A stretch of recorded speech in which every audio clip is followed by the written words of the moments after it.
What's up, Fanversation? Kari Lane here, and I'm here with... Brian Volk-Weiss. You got right up in that. You're like, I am here. Well, I'm excited. I'm very quiet and soft, so I felt the need to scream into your mic. It's okay. We're excited. We're talking about toys. Excited. We're talking about Comic-Con. So, yes, speaking of that, what brings you to Comic-Con 2025? So we, the Nacelle company, we have our first booth ever at San Diego Comic-Con. So that was the main thing that brought us. But I mean, the real thing that brought us is the NacelleVerse. Nice. So it's this whole, for anybody who doesn't know, and I'm sure everybody knows, that's a joke. Or they will now. Or they will now, that's right. You heard it here first. But the NacelleVerse is this interconnected, we've been acquiring, brands from the 80s and 90s that we've been mixing up. So we take RoboForce, Biker Mice from Mars, Sectars, Power Lords, all these different characters in these worlds, and we've been putting them all together. So we're here to keep promoting that. We just had our first cartoon come out. It's called RoboForce. We do it with The Rock on Tubi. That was very, very, very successful. And we have Biker Mice from Mars that we're doing with Ryan Reynolds. That is in production right now and comes out next year. So we're trying to, get the word out and, if I'm being honest, sell some toys. We got a lot of toys at our booth. Nice. Yeah, looking at the repertoire of what you've been acquiring, Biker Mice from Mars is one of my faves. Oh, great. What is one of the ones that you were most excited to acquire? Or do you have a dream one that you haven't gotten yet? So I got a lot of dream ones, like a lot. But I mean, it's very hard. Like, I love RoboForce. I played with it as a kid. So for me, it's very, very personal. The other reason why it's personal was it was the first one that we were able to get. It was the first toy. So we had never made toys before. So we had to find a designer. We had to find a factory in China. So you never forget your first kind of thing. So there's a real soft spot in my heart for RoboForce, but at the same time, RoboForce back in the day, it was a pretty big failure. So there wasn't a lot of RoboForce to love. There was only one episode, there was one wave. Biker Mice, however, was a massive hit, and I really grew up on Biker Mice. So to be reading scripts where I can see Throttle or Charlie talking and take out my little red pen and be like, what about this? What about that? I mean, it's so funny, I'm telling you the truth. I can document everything I've just said. You can come to our booth and see, but I feel like I'm lying to you. That's how surreal. I cannot believe anything I've said to you in the last 2 minutes is true. But it's true, yeah. Well, then taking it back, what got this started in the first place? What was the, first spark of making this happen? So it's funny, we have this saying, and it's just a coincidence, I'm wearing this shirt, but it all goes back to the toys that made us. So we do the show for Netflix called The Toys That Made Us, and what it basically did, and I give this credit, by the way, 98% to Netflix, not to us, but because it's Netflix and because people seem to like the show, it just got us into the toy business. And we started getting all these incoming calls that were like, I love the show. You should make your own toys. You should do this. You should do that.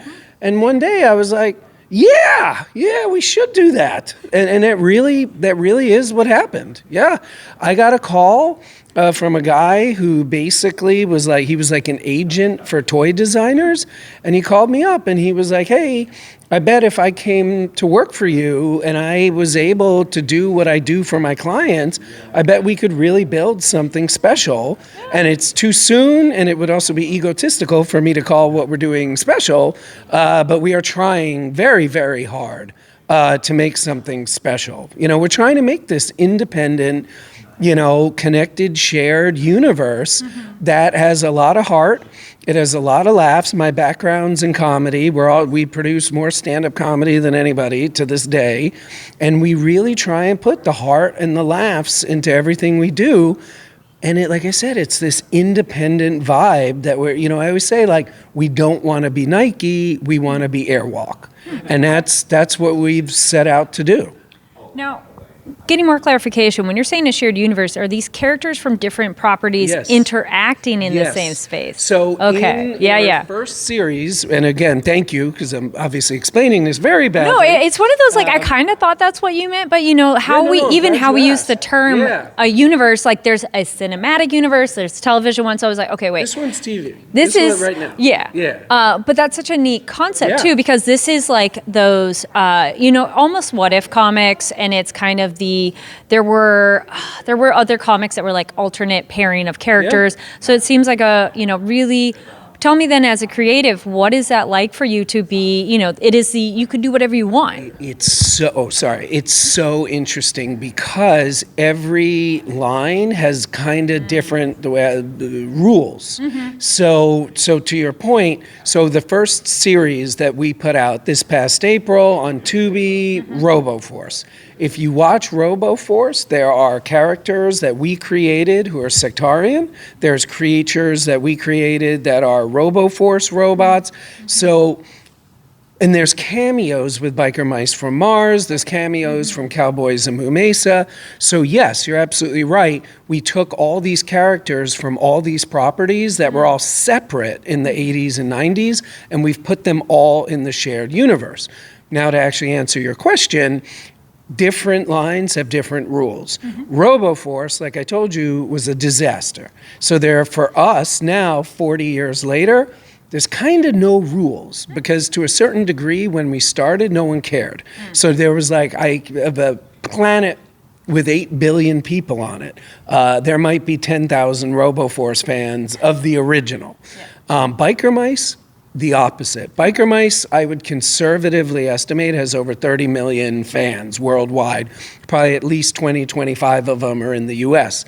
So we take that very seriously. First of all, we work with experts. There's this woman we work with. She sees all our scripts. She sees all our prototypes, all our designs. She makes me look like I've never even heard of Biker Mice from Mars. She's covered in Biker Mice tattoos. Oh, wow. So we take that very seriously. We don't do anything to violate the canon that originally happened. And then Cowboys and Moo Mesa, which we just announced is our third animated series we're doing, that, was originally a spin-off of Teenage Mutant Ninja Turtles. So we're trying as best we can, and of course we're not going to break any of the canon, we're not going to break any of the rules, but we want to keep pushing things forward so it's more modern. So just going back to Biker Mice for a second, Biker Mice was this very there was these 3 mice and then there was everybody all around them. Yeah. And what we're trying to do is elevate some of the other characters so it's less of like these 3 guys just boo, boo, boo, and there's still going to be a lot of boo, boo, boo, don't worry, but we're trying to add, like I was saying earlier, a lot of pathos because Biker Mice, at the end of the day, it's a family story. They're a family. These are all veterans of a terrible war. I mean, people forget this, but that's why, that's why there's missing arms. That's why there's, robotic eyes. Like, they're veterans. But it's a family. It's not, I don't mean it's a family show like it's for families.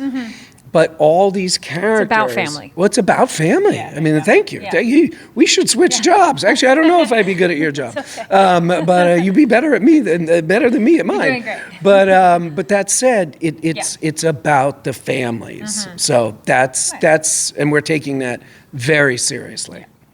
Well, clearly you have a lot to be excited about, but is there anything else that you're excited about to be doing here during Comic-Con or San Diego or upcoming for your company? We have a lot going on. We have a lot of announcements that we're doing here. We have the license to make Star Trek figures, so we've already announced the first 2 waves. We have a panel coming very soon that is going to have some more surprises in it. So if we were talking in like 4 hours, I could even tell you more.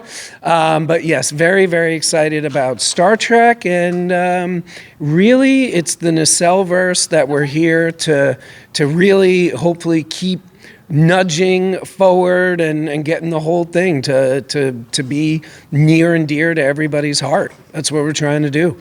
Well, speaking of staying tuned, where can people follow you or your company to stay up to date as those announcements are coming up very soon? We're everywhere we should be. We're on Instagram, Brian Volk-Weiss, Instagram, whatever, the Nacelle Company. We have Toys Nacelle. So if you're more interested in like our TV shows, follow Nacelle on Instagram, Facebook, TikTok, whatever. YouTube, you name it. If you're more interested in the toys aspect of what we do, Nacelle Toys on all the same things. And I'm, again, Brian Volk-Weiss on everything you'd want me to be on. Right. And then some. I'm still on MySpace. So if anybody still has MySpace, I'm there too. That's a joke. I'm not on MySpace. Well, thank you so much and congratulations. Thank you very much. This is great.